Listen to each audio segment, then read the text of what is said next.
আল্লাহ ইন্নী কুনতু মিনাজ জালিমিন, আমি জালিমিনদের খাতার মধ্যে নিজের নামটা উঠাইলাম।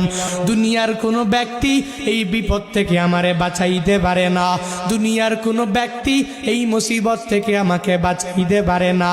মাছের পেটে যাইয়াও ইউনুস নবী আমার মাওলারে ভুলে যায় না।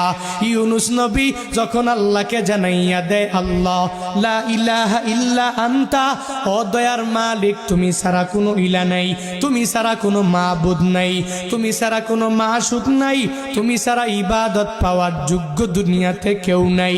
যখন ও ইউনুস নবী আমার ওই মাছের পেটের মধ্যে সিজদার মধ্যে পড়িয়া আল্লাহকে পুত পবিত্র বলে, আল্লাহ ছাড়া মাবুদ নাই এই বলে যখনই ঘোষণা দিয়া দেয় আর নিজের ব্যাপারে আল্লাহর দরবারে জানাইয়া দেয়, ও মালিক আমার ঠিক হয় নাই, নিজের নফসের উপরে জুলুম করে নিলাম।